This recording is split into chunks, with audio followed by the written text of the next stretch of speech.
जय माँ भगवती। हरे कृष्णा। आप सभी भक्तों का दिन शुभ और मंगलमय हो।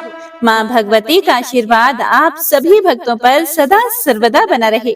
हे प्रिय भक्तों, तो आइए सुनते हैं आज की महत्वमय कथा। उससे पहले सुनेंगे दशा माता की चौथे दिन की कथा। एक घर में सास बहू रहती थी। बहू का पति परदेश में गया हुआ था। एक दिन सास ने बहू से गांव में से आग लाकर भोजन पकाने को कहा।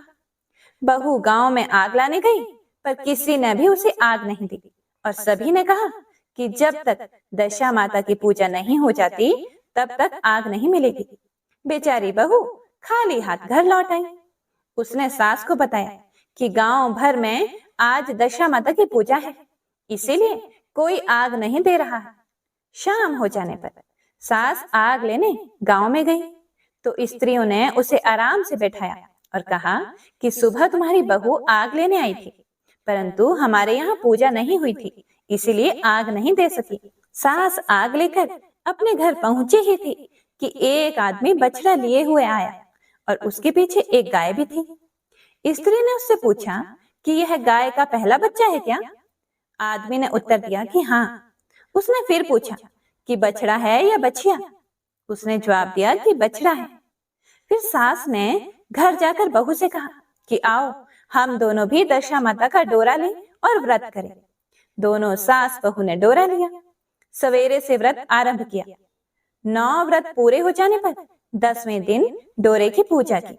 सास बहू दोनों ने मिलकर गोल गोल 10-10 अर्थात कुल 20 फेरे लगाए। 21वां बड़ा फेरा गाय को दिया। पूजन समाप्त होने पर सास बहू दोनों पारण करने बैठी। उसी समय बुढ़िया के बेटे ने परदेश से लौटकर दरवाजे पर आवाज लगाई। आवाज सुनकर माँ ने मन में सोचा कि क्या हुआ, थोड़ी देर बेटा दरवाजे पर ही खड़ा रह जाएगा, मैं पारण करने के बाद ही दरवाजा खोलूंगी। इधर बहू ने आवाज सुनी तो उसे रुकने का साहस ही नहीं हुआ। अपनी थाली का अन्न इधर उधर करके झट से पानी पीकर उठ खड़ी हुई। उसने जाकर दरवाजा खोल लिया। पति ने उससे पूछा कि अम्मा कहाँ है? बहू ने उत्तर दिया कि वह तो अभी पारण कर रही है। तब पति बोला, मैं तुम्हारे हाथ का जल भी नहीं पीऊंगा, क्योंकि मैं 12 बरस से घर आया हूँ। इतने दिनों ना जाने तुम किस प्रकार रही होंगी।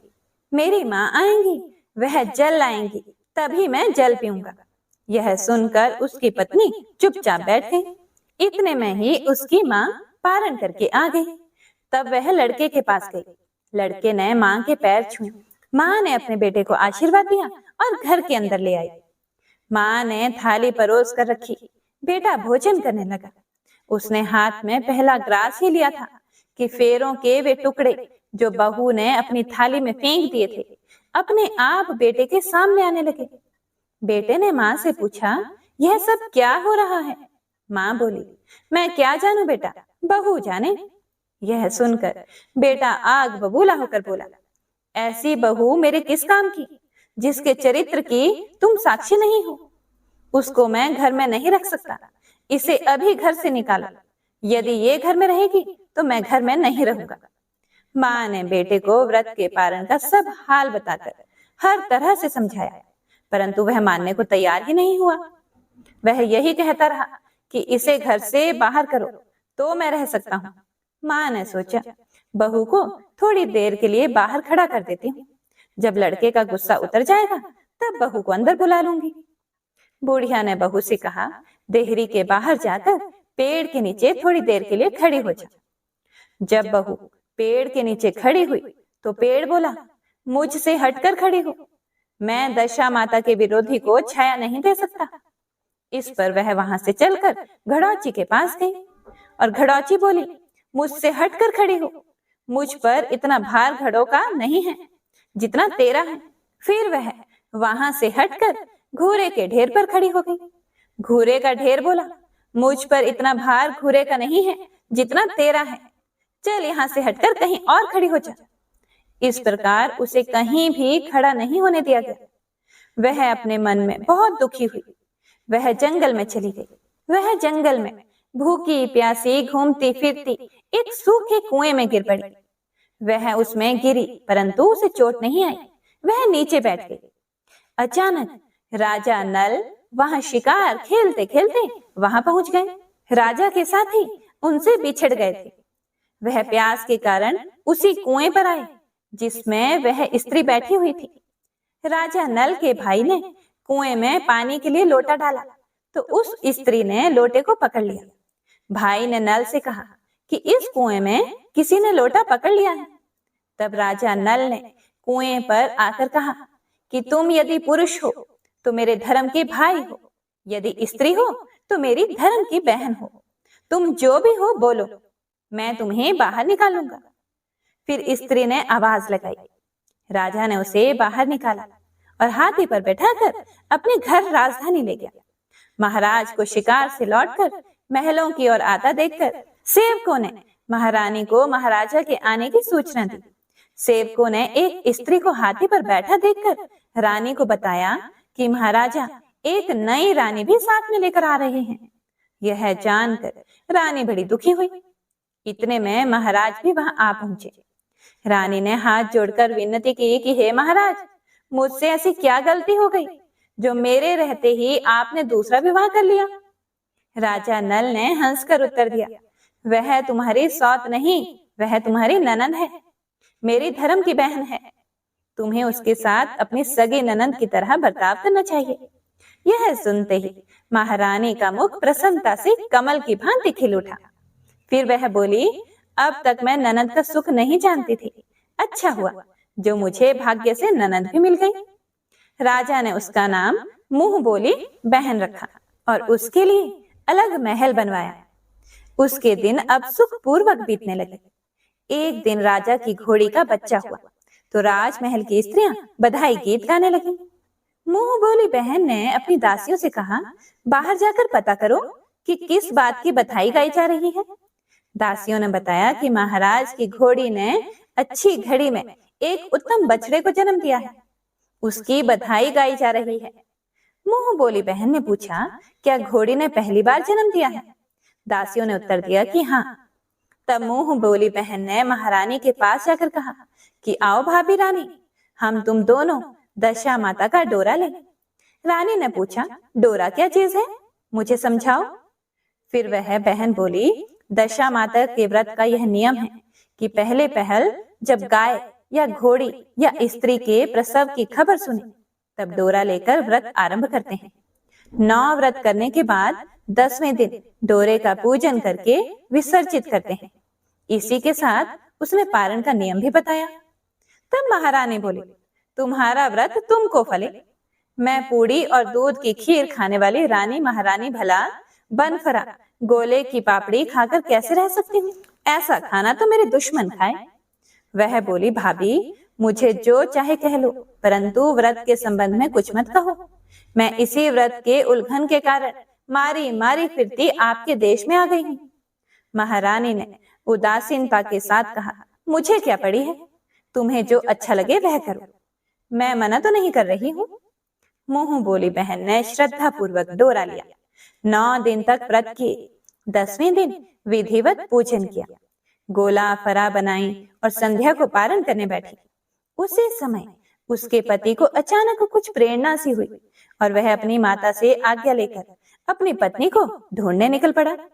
घूमता फिरता वह राजा नल की राजधानी में पहुंच गया और अपनी पत्नी का पता लगाने लगा। उसने एक कुएं पर कुछ औरतों को बातें करते हुए देखा। एक कह रही थी कि राजा की मुंह बोली बहन बहुत ही सुंदर स्त्री है, आजकल उसी का किया हुआ सब कुछ होता है। दूसरी स्त्री बोली कि वह सुंदर होने के साथ साथ धर्मात्मा भी है, जब से आई है तभी से उसने सदा व्रत खोल रखा है, उसके दरवाजे से कोई भी व्यक्ति खाली हाथ नहीं लौटता। फिर तीसरी स्त्री बोली, वह जैसी धर्मात्मा है वैसी सदाचारिणी भी है। चौथी बोली, वह सदाचारिणी और सर्वप्रिय भी है, सारी प्रजा उससे बहुत खुश है। 5वीं स्त्री बोली, यह सब तो सही है, परंतु अब तक यह पता नहीं चला कि वह कौन है और कहाँ की रहने वाली है। उन औरतों की बात सुनकर वह साधु के वेश में राजा नल की मुंह बोली बहन के महल के द्वार पर जा पहुंचा। वहां उसने भिक्षा के लिए आवाज लगाई तो द्वारपाल उसे भिक्षा देने लगा। उसने द्वारपाल के हाथों से भिक्षा लेने से मना कर दिया और बोला, भिक्षा देने वाली स्वामिनी के हाथ से ही भिक्षा ग्रहण करूंगा, नहीं तो अपने रास्ते चला जाऊंगा। तब द्वारपाल ने उससे कहा, इस समय वह दशा माता का व्रत करके पारण कर रही है। पारण समाप्त हो जाने के बाद ही वह तुमको भिक्षा दे सकती है, तब तक तुम यहीं इंतजार करो। वह चुपचाप वहीं पर इंतजार करने लगा। पारण कर लेने के बाद वह मुट्ठी भर मोती लेकर आई, परंतु सामने अपने पति को पल्ला फैलाए देखकर वह मुस्कुराती हुई लौट गई। दोनों ने एक दूसरे को पहचान लिया था। महारानी ने मुंह बोले ननद को मुस्कुराते हुए देखा और फिर उससे पूछा कि जब से तुम यहाँ आई हो तब से हमने तुम्हें कभी भी मुस्कुराते हुए नहीं देखा। आज इस साधु को देखकर हंसने का क्या कारण है? मुंह बोली बहन ने उत्तर दिया कि वह साधु नहीं है, वह हमारे पति हैं। रानी ने पूछा, तब वह ऐसे क्यों आए हैं? फिर उसने कहा कि वह भी मेरा पता लगाने आए हैं। महारानी ने राजा नल से कहा कि तुम्हारी मुंह बोली बहन के घर के लोग आए हैं। फिर राजा ने कहा कि उनसे कह दो कि अभी यहाँ से घर जाकर वहां से हमारी हैसियत से आए, तब मैं बहन की विदाई करूंगा। राजा नल की मुंह बोली बहन का पति घर जाकर अपनी मां से बोला, तुम्हारी बहू राजा नल के यहाँ उसकी बहन बनकर रह रही है। वह रोज सदा व्रत करती है और नियम धर्म से दिन बिताती है। तब उसकी माता ने उसे आज्ञा दी कि बहू को ले आओ।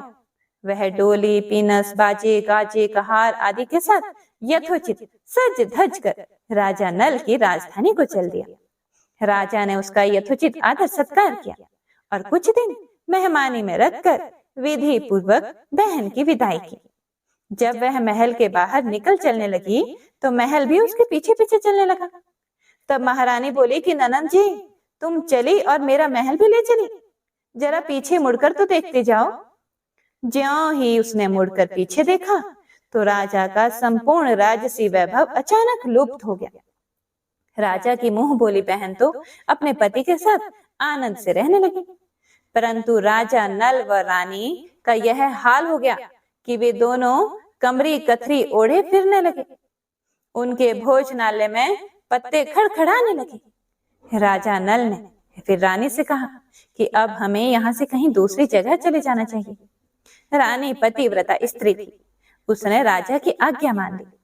चलते चलते वे एक गांव के पास पहुंचे। वहां पर बेरी के पेड़ पर बेर लगे हुए थे। राजा रानी दोनों भूखे थे। उन्होंने बेरों को उठाया तो बेर लोहे के हो गए। इस प्रकार राजा रानी जिस वस्तु को भी हाथ लगाते वह कंकड़ पत्थर में बदल जाती। इतने पर भी राजा रानी आगे बढ़ते गए। रास्ते में उन्हें एक व्यापारी मिला। व्यापारी ने राजा रानी को पहचान लिया। उसने राजा रानी के भोजन के लिए सेर भर आटा दिया। वे आटा लेकर नदी के किनारे गए। वहां रानी भोजन बनाने लगी और राजा नल स्नान करने चले गए। उस नदी में मछुआरे मछलियां पकड़ रहे थे। मछेरों ने राजा को 4 मछलियां दे दी। रानी ने मछलियां भूनकर रोटियां बना ली। राजा नल भोजन करने बैठे तो रोटियां ईंट में परिवर्तित हो गई और मछलियां उछलकर नदी में चली गई। वहां से चलकर राजा रानी अपनी मुंह बोली बहन के नगर में पहुंच गए। बहन को जब पता चला कि भाई भाभी आए हैं तो उसने सेवकों से पूछा कि वे कैसे आए हैं। सेवकों ने कहा कि भिखारियों के हाल में आए हैं। यह सुनकर उसे बड़ी लज्जा आई। उसने राजा रानी को एक कुम्हार के यहाँ ठहरा दिया। शाम को थाल सजाकर बहन स्वयं भाभी से मिलने कुम्हार के घर गई। उसने भाभी के सामने थाल रखा तो भाभी ने कहा कि इस थाल में जो कुछ भी है उसे कुम्हार के चक्के के नीचे रख दो और चली जाओ।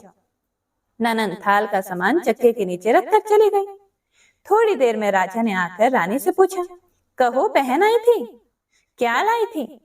फिर रानी ने कहा, आई तो थी, पर जो कुछ भी लाई थी मैंने इस चक्के के नीचे रखवा दिया है। राजा ने वहां देखा तो वहां कंकड़ पत्थरों के सिवा कुछ भी नहीं था। राजा को समझते देर नहीं लगी कि यह सब बुरी दशा के कारण है। भला वह मेरे लिए कंकड़ पत्थर क्यों लाएगी? अब राजा रानी वहां से चलकर अपने मित्र के घर गए। मित्र को लोगों से पता चला तो उसने उनसे पूछा कि कैसे आना हुआ। फिर उन्होंने उत्तर दिया कि भिखारियों के हाल में आए हैं। मित्र ने दुखी होकर कहा कि कोई बात नहीं, जैसे आए वैसे अच्छे आए, आखिर हो तो तुम मेरे मित्र, उन्हें महलों में ले आओ। मित्र ने उन दोनों का स्वागत किया, स्वादिष्ट भोजन करवाया, एक कमरे में उनके लिए पलंग बिछवा दिए। उस कमरे में एक खूंटी पर 9 लखा हार टंगा हुआ था। आधी रात के समय राजा तो सो गए, परंतु रानी जाग रही थी, उन्हें नींद नहीं आ रही थी। रानी ने देखा कि हार वाली खूंटी के पास दीवार में एक मोर का चित्र बना हुआ है। मोर धीरे धीरे हार को निगल रहा है। रानी ने राजा को जगाकर वह दृश्य दिखाया। राजा ने सोचा, यहाँ से चुपचाप भाग चलना ही सही होगा, नहीं तो सवेरे चोरी का कलंक लग जाएगा। तब मित्र को क्या मुख दिखाएंगे। बेचारे राजा और रानी उठकर जंगल की ओर चले गए। दोनों चलते चलते एक दूसरे राजा की राजधानी में पहुंच गए। वहां अतिथि और भिक्षुओं को सदा व्रत दिया जाता था। वे दोनों भी सदा व्रत लेने चले गए, परंतु उस समय सदा व्रत बंद हो चुका था। वहां के अधिकारियों ने कहा कि यह लोग ना जाने कहां से अभागे आए हैं कि इन्हें देने के लिए कुछ भी नहीं बचा, फिर भी इन्हें एक एक मुट्ठी चने दे दो। उन्होंने इस प्रकार से अनादर और कड़वी बातों सहित दान देना अस्वीकार कर दिया। वे दानाध्यक्ष की निंदा करते हुए बोले कि ऐसी कंजूसी है तो सदा व्रत देने का नाम ही क्यों करता है। दानाध्यक्ष बोला, यह तो बड़ा घमंडी भिक्षुक लगता है, भीख में मांगता है और गाली भी देता है, इनको हवालात में डाल दो। इस प्रकार दोनों को एक कोठरी में बंद कर दिया गया। एक एक मुट्ठी चने दोनों को खाने के लिए मिलने लगे। जिस कोठरी में राजा रानी बंद किए गए थे, उसी के पास एक आम रास्ता था। एक जमादारनी राजा की घुड़साल साफ कर उसी रास्ते से निकला करती थी। एक दिन वह बहुत देर से निकली। रानी उससे पूछने लगी कि आज तुम्हें इतनी देर कैसे हो गई। फिर वह बोली कि आज राजा की घोड़ी के बछड़ा हुआ है, उसकी टहल में देर हो गई। फिर रानी ने पूछा कि घोड़ी का पहला प्रसव है क्या। फिर जमादारनी ने बताया कि हाँ, पहला ही है। रानी ने फिर पूछा, बछड़ा हुआ है या बछेड़ी। जमादारनी ने बताया कि बहुत अच्छा बछड़ा हुआ है। यह सुनकर रानी ने राजा से कहा कि एक बार मैंने तुम्हारी मुंह बोली बहन के डोरे का अनादर किया था, उसी दिन से हमारी दशा बदल गई। मैं आज दशा माता का डोरा लेना चाहती हूँ। फिर राजा ने कहा, परंतु यह पूजा की सामग्री कहाँ से आएगी, उसके नियम धर्म का पालन कैसे होगा। फिर रानी ने उत्तर दिया, दशा माता ही सब कुछ करेगी, मैं तो उन्हीं का नाम लेकर डोरा लेती हूँ, फिर जो होगा देखा जाएगा। रानी ने 9 तार राजा की पगड़ी से और 1 तार अपने आंचल का लेकर अपना डोरा तैयार किया और उसी समय से व्रत करने लगी। थोड़ी देर में ही वहां का राजा अपनी घोड़ी को देखने के लिए उसी रास्ते से निकला। राजा ने नल दंपति को देखा, कोठरी में बंद देखकर उनसे पूछा कि वे लोग कौन हैं और इनका क्या अपराध है। फिर पहरेदारों ने कहा कि ये लोग भिक्षा लेने आए थे, ये आपको आशीर्वाद देने के बदले गालियां देते थे, इसी कारण दानाध्यक्ष ने इन लोगों को कैद में डाल दिया है। फिर राजा ने कहा, यह तो इनका कोई अपराध नहीं है, इनको मनवांछित भिक्षा नहीं मिली होगी, इसीलिए ये गालियां देने लगे होंगे। इनको संतुष्ट करना चाहिए था, ना कि कैद में डाल देना चाहिए था। इनको अभी रिहा करो। राजा की आज्ञा से उसी समय दोनों को कोठरी से बाहर निकाला गया। राजा उनके पांव में पद्म और माथे पर चंद्रमा देखकर पहचान गया कि यह तो राजा नल और रानी दमयंती हैं।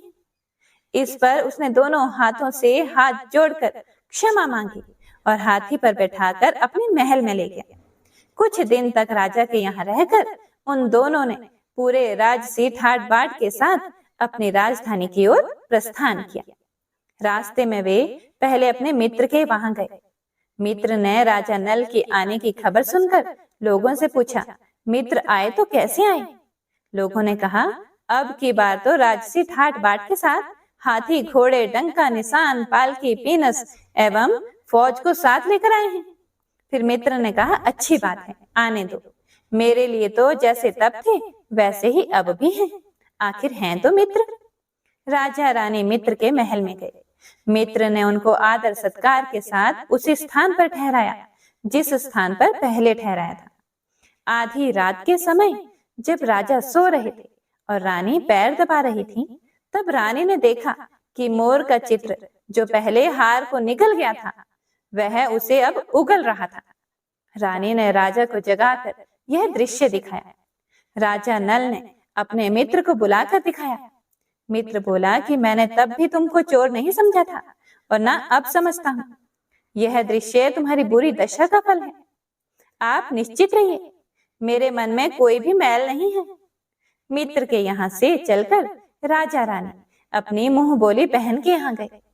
उसने सुना राजा भैया आ रहे हैं, तो उसने लोगों से पूछा कि कैसे आ रहे हैं। फिर लोगों ने कहा जिस प्रकार राजा का आना चाहिए उसी प्रकार से आ रहे हैं। फिर उसने कहा कि उनको मेरे महल में ले आओ। जब राजा नल का हाथी बहन के महल की ओर बढ़ा, तब रानी ने कहा कि आप अपनी बहन के घर जाइए, मैं तो उसी कुम्हार के घर रहूंगी जिसके पहले ठहरी थी। राजा ने कहा जिस कारण इतने दुख उठाए, तुम फिर उससे झगड़ा मोल लेना चाहती हो, यह तुम अच्छा नहीं कर रही। परंतु रानी नहीं मानी, वह कुम्हार के घर ही ठहरी। राजा बहन के घर चले गए। शाम को राजा की बहन भाभी के लिए थाल सजाकर कुम्हार के यहाँ आई। उसने भाभी के सामने थाल रख दिया। भाभी सोने चांदी के गहने उतार उतार कर रखने लगी और कहने लगी, खाओ रे मेरे सोने चांदी के गहने खाओ, हम भूखे नंगे क्या खाएंगे। यह उलाहना सुन ननंद बोली, यह उलाहना किसे देती हो? मुझसे उस समय जो कुछ हो सकता था वह उस समय लाई थी, वही अब भी लाई हूं। विश्वास ना हो तो चक्के के नीचे अब भी देख लो। सचमुच चक्के के नीचे देखा तो वहां पर माणिक मोतियों का ढेर लगा हुआ था। रानी यह सब देखकर सन रह गई। वह बोली, ननंद जी तुम्हारा कोई दोष नहीं है, यह तो हमारी बुरी दशा का परिणाम था। रानी ने ननंद का लाया सब सामान तथा उनमें अपनी तरफ से कुछ और जवाहरात मिलाकर ननंद को वापस कर दिया, परंतु ननंद को पूजा का न्योता देना भूल गई। वहां से चलकर राजा सूरा गाय के पास आए। गाय ने सेना सहित राजा को भर पेट दूध पिलाया। वहां से आगे चलकर वे नदी के तट पर पहुंचे तो वहां पड़ाव डाला। भोजन बनवाया गया। जब राजा भोजन करने बैठे तो उसी समय नदी में उछलकर गिरी हुई भुनी भुनाई मछलियां अपने आप थाली में गिर पड़ी। वह रोटियां जो ईंट बन गई थी फिर से रोटियां बन गई। राजा ने कहा, यह सब क्या हो रहा है, कुछ समझ में नहीं आता। फिर रानी ने बताया कि ये रोटियां और मछलियां वे ही हैं जो उस दिन हमें नसीब नहीं हुई थी। मैं यदि आपसे उस समय कहती कि तली हुई मछलियां जल में उछल गई और रोटियां ईंट बन गई तो आप कदापि इसे सच नहीं मानते। इसी कारण मुझे बहाना बनाना पड़ा था। अब राजा रानी अपनी राजधानी की ओर आगे बढ़े। जब राजा की फौज अपनी राजधानी के समीप पहुंची तो वहां के लोगों ने समझा कि दूसरे राजा ने राजधानी पर आक्रमण कर दिया है। वे घबरा गए। वहां के लोग नजराना लेकर राजा से मिलने गांव के बाहर आए, परंतु यह क्या, यह तो अपने राजा हैं। लोगों का प्रसन्नता का ठिकाना न रहा। वे श्रद्धा भक्ति के साथ महाराज के आगे चलकर उन्हें उनके महल में ले गए। राजा रानी ने महल में प्रवेश किया। रानी ने तुरंत दशा माता की पूजा का प्रबंध किया। उसने उस पूजा में नगर की सब सौभाग्यवती स्त्रियों को बुलाया। भगवती के भोग के लिए सब प्रकार के पकवान बनाए गए। आटे की 10 बाटियां, 10 शक्कर की गुंजियां और 10-10 अठवाइयां सुहागिनों के आंचल में डाली। सुहागिनों का श्रृंगार करके दशा माता की पूजा आरंभ हुई। कलश स्थापित करके दीपक को जलाया गया, परंतु उसकी बत्ती जली नहीं। इस पर पंडितों ने कहा कि कोई न्योता पाने वाला न्योतने को तो नहीं रह गया है, स्मरण किया जाए, उसके आने पर दीपक जल जाएगा। फिर रानी ने सोच विचार कर बताया कि ननंद न्योतने से रह गई है। पंडितों ने कहा कि उसे फौरन बुलाया जाए। राजा ने अपना दूरगामी रथ भेजकर अपने मुंह बोली बहन को बुलवाया। उसके आते ही कलश का माणिक दीपक प्रज्वलित हो गया। बड़ी धूमधाम से पूजा की गई। अंत में सुहागिनों को भोजन कराकर विदा किया गया। उसी समय राजा ने राज्य में आज्ञा जारी की कि मेरी प्रजा के लोग दशा माता का व्रत किया करें।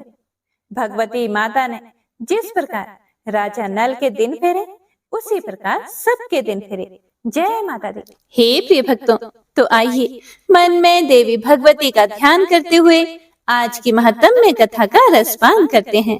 नैमिषारण्य तीर्थ में विराजमान ऋषियों ने श्री सूत जी महाराज से पूछा कि हे मुनिवर, अभी आपके मुखारविंद से निकल चुका है कि जब सर्वत्र जल ही जल था, उस समय मधु और कैटभ के साथ भगवान विष्णु का युद्ध हुआ। 5000 वर्षों तक उनका युद्ध चलता रहा।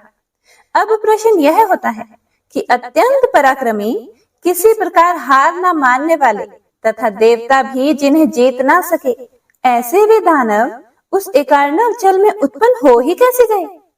हे महाप्राज्ञ, वे दानव क्यों उत्पन्न हुए और किस कारण भगवान ने उनकी जीवन लीला समाप्त कर दी? अब यह बताने की भी कृपा कीजिए।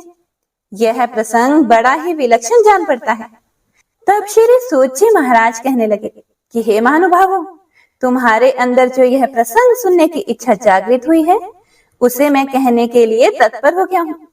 इससे जगत में मैं और तुम लोग सभी कृतार्थ हो गए। अब सुनो, मैं तुमसे कहता हूँ। प्राचीन समय की बात है। त्रिलोकी जल मगन हो गई थी। केवल भगवान विष्णु शेषनाग की शैया पर सोए हुए थे। उनके कान की मैल से मधु और कैटभ नामक 2 दानव उत्पन्न हुए। समय अनुसार उस समुद्र में ही वे प्रतापी दैत्य तरुण हो गए। अब इधर उधर जाकर उनका खेलना कूदना आरंभ हो गया। एक समय की बात है, वे स्थूल काय दानव समुद्र में खेल रहे थे। इतने में ही वे दोनों भाई मन ही मन सोचने लगे कि बिना कारण कार्य का होना असंभव है। सब जगह तो यही नियम लागू है। आधार के बिना आधेय किसी प्रकार ठहर नहीं सकता। हमें तो यही लगता है कि आधार अधेय भाव सर्वथा सिद्ध है। तब यह सुखदायी अगाध जल किस पर ठहरा है? किसने इसकी उत्पत्ति की और क्यों की है? इस जल में हम कैसे आ गए, अथवा हम क्यों उत्पन्न हुए, और हमारे जन्मदाता कौन है? अगर हमारे जन्मदाता हैं, तो वे जन्मदाता पिता कहाँ हैं? इसी तरह के बहुत से प्रश्न उनके मन में उत्पन्न हुए और उन्होंने निश्चय किया कि हमें यह बात अवश्य जान लेनी चाहिए। सूत जी कहते हैं, स्थिति जानने के लिए इस प्रकार का प्रयास करने पर भी मधु कैटभ किसी निर्णय पर नहीं पहुंच सके। उस समय मधु अपने भाई कैटभ के पास ही उपस्थित था। उससे वह कहने लगा, भैया मधु, इस जल में हमारी सत्ता कायम रखने वाली भगवती शक्ति है। उनमें अपार बल है। वे शक्ति कभी नष्ट नहीं होती। मेरी समझ से वे ही इस कार्य की कारण है। उन्होंने इस विस्तृत जल की रचना की है और उन्हीं के आधार पर यह जल ठहरा भी है। वे ही परम आराध्य शक्ति हमारी उत्पत्ति का कारण है। इस प्रकार वास्तविक रहस्य जानने के लिए मधु और कैटभ का मन बहुत व्यस्त था। अभी बुद्धि किसी निर्णय तक पहुंची ही नहीं थी कि इतने में ही आकाश में गूंजता हुआ सुंदर वाग बीज भी सुनाई पड़ा। सुनकर वे दोनों उसका ही अभ्यास करने में तत्पर हो गए। तब उस वाग बीज की आकृति आकाश में इस प्रकार चमक उठी मानो बिजली कौंध रही हो। फिर तो उन्होंने विचार किया कि यही मंत्र है, इसमें कुछ भी संदेह करने की बात नहीं है। उन दोनों ने ध्यान लगाया तो उसी सगुण मंत्र की झांकी उपलब्ध हुई। अब तो वे उसी मंत्र का ध्यान और जप करने में लग गए। उन दोनों ने अन्न जल त्याग दिया, मन और इंद्रियों पर विजय प्राप्त कर ली। इस प्रकार उन दोनों ने 1000 वर्ष तक बड़ी कठिन तपस्या की। फिर तो वह परम आराध्य शक्ति मधु और कैटभ पर प्रसन्न हो गई। माँ तो माँ होती है। जो भी उनकी भक्ति करता है या फिर जो भी उन्हें प्रसन्न करने के लिए कठिन तपस्या करता है, वो उसकी संपूर्ण इच्छाएं तो पूर्ण करती ही है। हे प्रिय भक्तों, तो इस प्रकार जब देवी प्रसन्न हो गई, तब वह जिस स्थान पर निश्चिंत होकर तप कर रहे थे, तब उनकी स्थिति देखकर शक्ति का मन कृपा से ओतप्रोत हो गया। फिर आकाशवाणी होने लगी, दैत्यों, तुम्हारी तपस्या से मैं अति प्रसन्न हूँ। स्वेच्छा अनुसार वर मांगो, उसे मैं पूर्ण अवश्य कर दूंगी।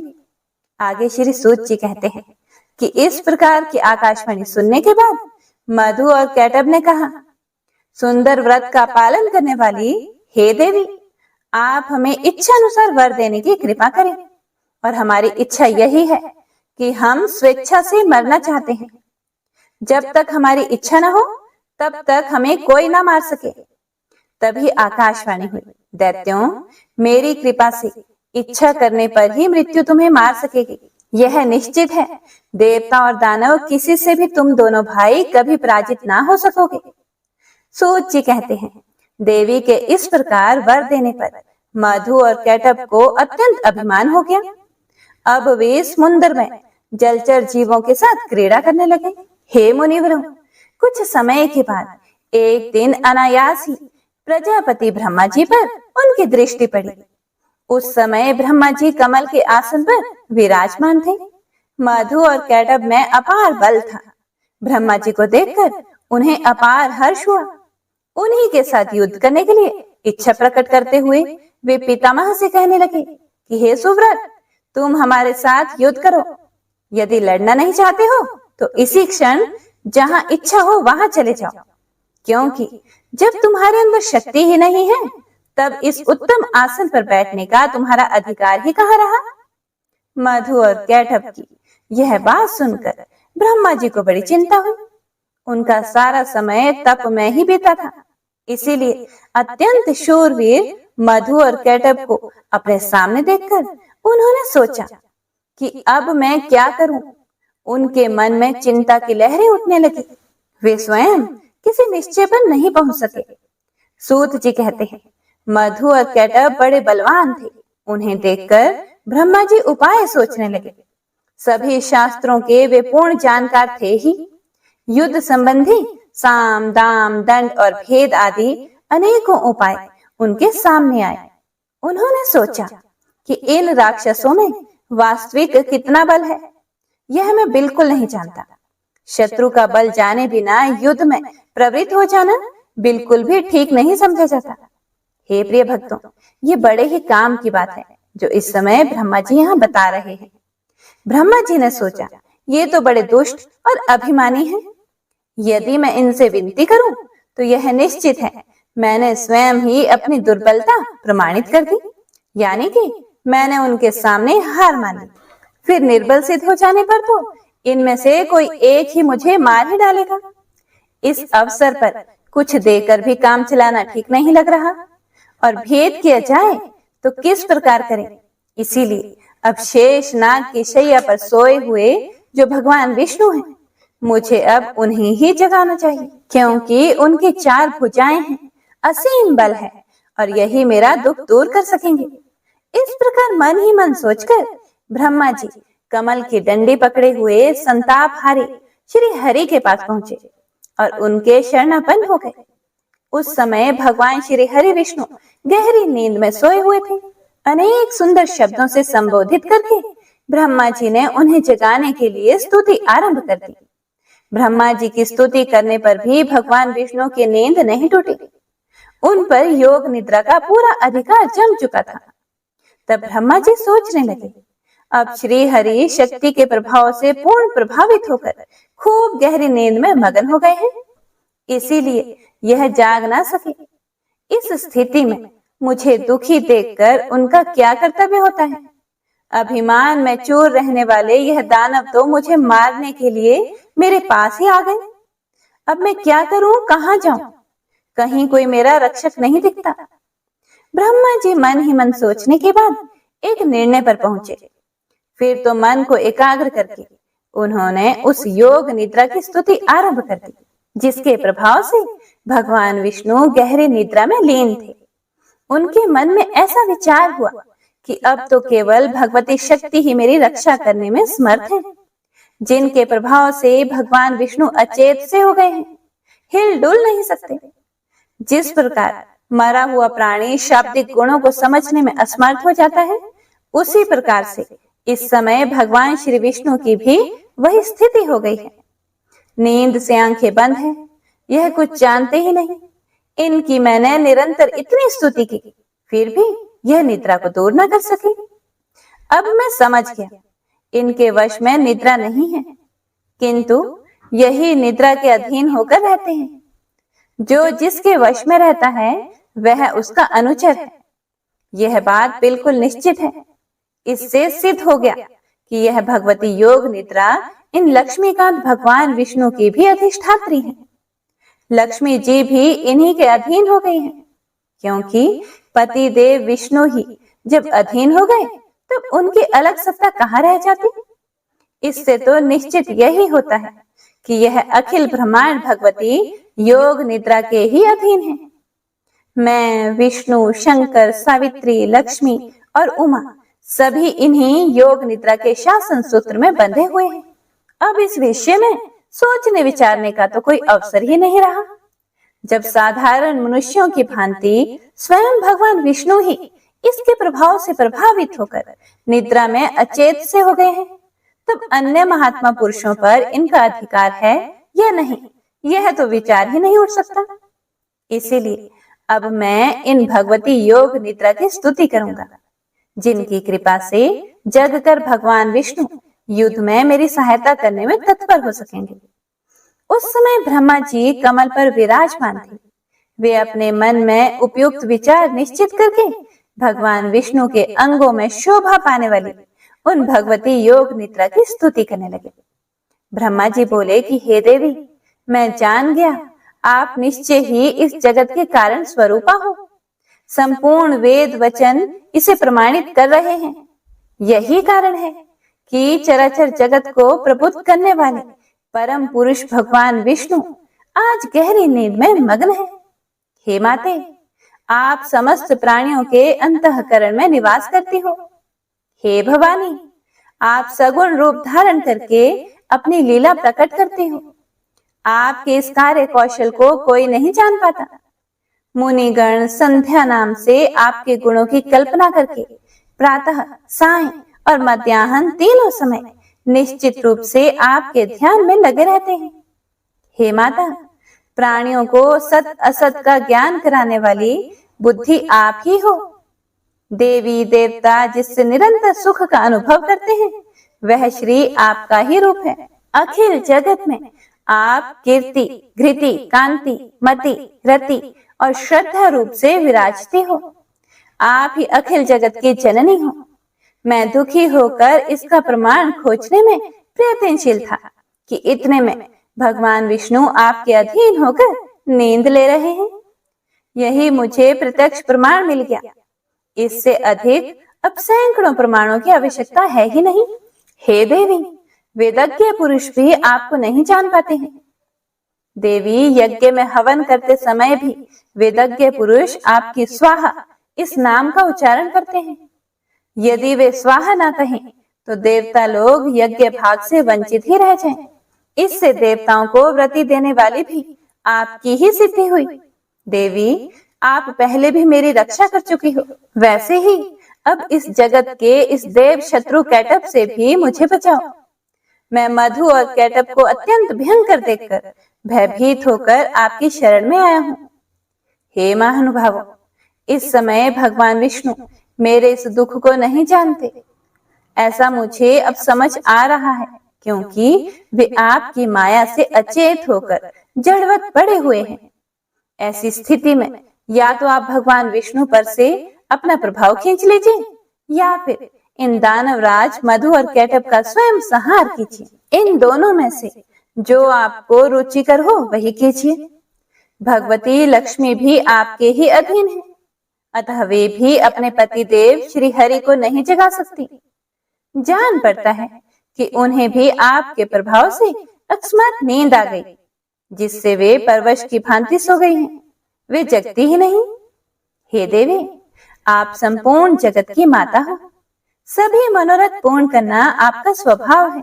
जो लोग अन्य देवताओं की उपासना छोड़कर आपके परायण होकर चरण कमलों में उत्तम भक्ति स्थापित करते हैं, वे बड़भागी जन इस धरातल पर धन्य हैं। हे भगवती, घी, कांति, कीर्ति आदि मंगलमय वृत्तियां आपके ही गुण हैं। आप दिव्य स्वरूपिणी हो। आपकी शक्ति जो निद्रा है उसके अधीन होकर वे विष्णु बंदी की भांति असमर्थ से हो गए हैं। हे देवी, आप ही भगवती शक्ति हो। अखिल जगत में आपका ही प्रभाव व्याप्त है। हे माते, आपने ही युग के आरंभ में विष्णु जी को जगत का पालन करने के लिए उत्तम शक्ति प्रदान की है। वे समस्त संसार की रक्षा में सफल भी हुए, किंतु आज देखिए वे पराधीन से पड़े हैं। हे भगवती, मुझे उत्पन्न करके यदि मेरी स्थिति कायम रखना चाहती हो तो मौन भाव का परित्याग करके दया करने की कृपा कीजिए। यह दानव काल स्वरूप है, इन्हें आपने बनाया ही क्यों है? अथवा मेरा उपहास कराने की इच्छा से ही इन्हें प्रकट कर दिया है? हे भवानी, मैंने आपकी अद्भुत चेष्टा जान ली। संपूर्ण संसार की सृष्टि करके आप स्वतंत्र रूप से आनंद का अनुभव किया करती हो, फिर चराचर जगत को अपने में ही लीन भी कर लेती हो। एक तो आपने पहले मुझे जगत सृष्टा बना दिया है, वहीं मैं यदि दैत्य के हाथ से मारा गया तब तो मेरी बड़ी अपकीर्ति होगी। आगे श्री सूत जी कहते हैं, जब इस प्रकार ब्रह्मा जी ने भगवती देवी की स्तुति की तब तामसी निद्रा देवी भगवान विष्णु के श्री विग्रह से निकलकर बगल में खड़ी हो गई। अब अमित पराक्रमी भगवान श्री हरि के सभी अंगों से निद्रा देवी का अधिकार उठ गया। हे प्रिय भक्तों, मधु और कैटब के संहार के लिए ही भगवती योग निद्रा ने ऐसी कृपा की थी। फिर तो भगवान श्री विष्णु जब अपने शरीर को हिलाने डुलाने लगे तब उनके दर्शन करके ब्रह्मा जी आनंद विभोर हो उठे। साथ ही उन्होंने श्री हरि की परिक्रमा आरंभ कर दी। ऋषियों ने पूछा कि हे महाभाग, इस कथा प्रसंग को जानकर तो हमें बड़ा ही आश्चर्य हो रहा है, क्योंकि समस्त वेदों, शास्त्रों और पुराणों ने तो यही निर्णय किया है कि ब्रह्मा, विष्णु और शंकर यही तीनों सनातन देवता हैं। इनसे बढ़कर इस ब्रह्मांड में दूसरा कोई देवता है ही नहीं। और ब्रह्मा जी तो सारे संसार की सृष्टि करते हैं। जगत का संरक्षण भगवान विष्णु के अधीन रहता है। प्रलय के अवसर पर शंकर जी उसका संहार करते हैं। इस जगत प्रपंच के यही तीनों देवता कारण हैं। यह वास्तव में एक ही है, किंतु कार्यवश सत्व, रज और तम आदि गुणों को स्वीकार करके ब्रह्मा, विष्णु एवं शंकर जी के नाम से विख्यात होते हैं। इन तीनों में परम पुरुष भगवान विष्णु सबसे श्रेष्ठ हैं। वे जगत के स्वामी और आदि देव कहलाते हैं। उनमें सब कुछ करने की योग्यता है। दूसरा कोई भी देवता उन अतुल्य तेजस्वी श्री विष्णु के समान शक्तिशाली नहीं है। फिर ऐसे सर्व समर्थ परम प्रभु भगवान श्री विष्णु योग माया के अधीन होकर कैसे सो गए? महाभाग, हमें तो यह महान संदेह हो रहा है। इस मंगलमयी प्रसंग को सुनाने की कृपा कीजिए। हे मुनिवर, आप पहले जिसकी चर्चा कर चुके हैं और जिसने परम प्रभु विष्णु पर भी अपना अधिकार जमा लिया, वह कौन सी शक्ति है? कहां से उसकी सृष्टि हुई? उसमें कैसे इतना पराक्रम कैसे आ गया? और क्या उसका परिचय है? यह सब बताने की कृपा कीजिए। जो सबके स्वामी हैं, जगत के गुरु हैं, सर्वोत्तम आत्मा है, परम आनंद स्वरूप हैं, सच्चिदानंदमय ग्रह हैं, सबकी सृष्टि करते हैं और सबका संरक्षण करते हैं, रजोगुण से रहित हैं, ऐसे सर्व गुण संपन्न भगवान श्री विष्णु विवश होकर कैसे नींद में अचेत हो गए? आप में अप्रतिम ज्ञान भरा है, इसीलिए हे सोचिए महाराज, हमें यह जो महान संदेह हो रहा है, इसे आप अपनी ज्ञानमयी तलवार से काटने की कृपा कीजिए।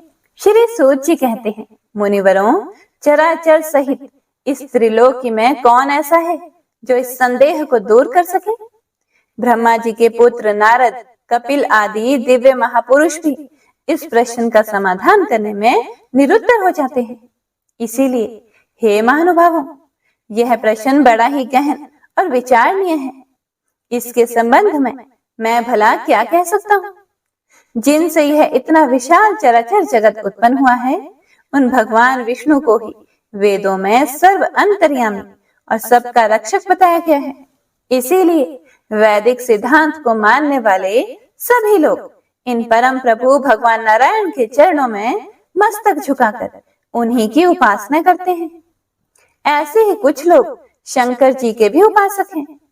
महादेव, शंकर, शशिशेखर, त्रिनेत्र, पंचवक्त्र, शूलपाणी, वृषभ, ध्वज, त्र्यंबक, कपर्दी और गौरी देह अर्धधारी आदि नामों से भगवान शिव वेदों में विख्यात हैं। वे सदा कैलाश पर्वत पर रहते हैं। उनमें सारी शक्तियां निहित हैं। भूतगण उन्हें चारों ओर से घेरे रहते हैं। उन्होंने दक्ष का यज्ञ विध्वंस कर दिया था। हे महानुभावों, इसी तरह अनेक वितज्ञ पुरुष प्रतिदिन प्रातः, सायं और मध्याह्न काल भांति भांति के स्रोत का पाठ करके उनके द्वारा सूर्य की उपासना करते हैं।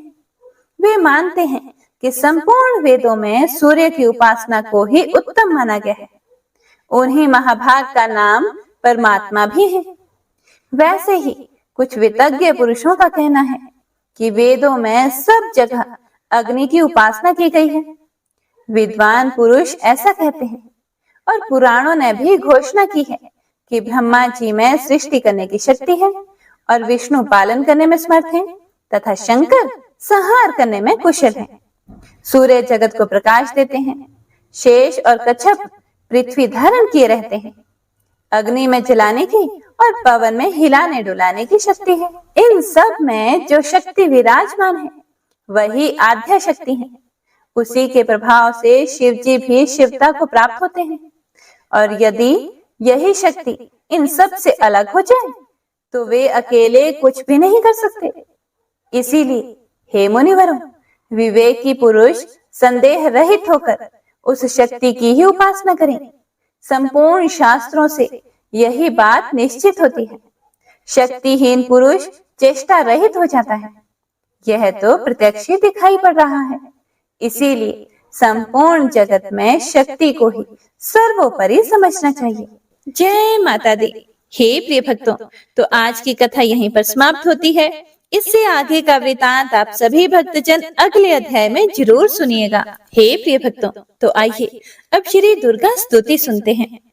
जय जग जननी आदि भवानी, जय महिषासुर मारिणी माँ, उमा रमा गौरी ब्रह्माणी, जय त्रिभुवन सुखकारिणी माँ। हे महालक्ष्मी, हे महामाया, तुम में सारा जगत समाया। तीन रूप तीनों गुण धारिणी, तीन काल त्रिलोक बिहारिणी। हरिहर ब्रह्मा इंद्रादिक के सारे काज सवारिणी माँ।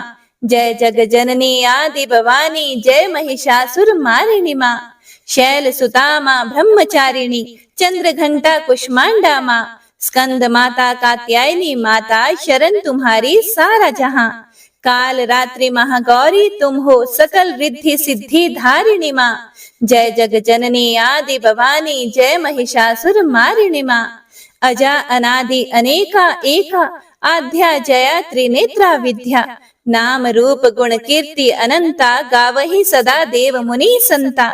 अपने साधक सेवक जन पर सुख यश वैभव वारिणी माँ। जय जग जननी आदि भवानी, जय महिषासुर मारिणी माँ। दुर्गति नाशिनी दुर्मति हारिणी, दुर्ग निवारण दुर्गा माँ। भव भय हारिणी भव जल तारिणी, सिंह विराजिनी दुर्गा माँ। पाप ताप हर बंध छुड़ा कर जीवों की उद्धारिणी माँ। जय जग जननी आदि भवानी, जय महिषासुर मारिणी माँ। जय माता दी। हे प्रिय भक्तों, तो आज का यह अध्याय यहीं पर समाप्त होता है। उम्मीद करती हूँ आपको आज की यह कथा बहुत ही पसंद आई होगी। पसंद आई हो तो लाइक करके कमेंट बॉक्स में जयकारा जरूर लगाइएगा। माँ भगवती आपकी संपूर्ण मनोकामनाओं को पूर्ण करें और आपको कथा को सुनने का पुण्य फल प्रदान करें। जय माता दी।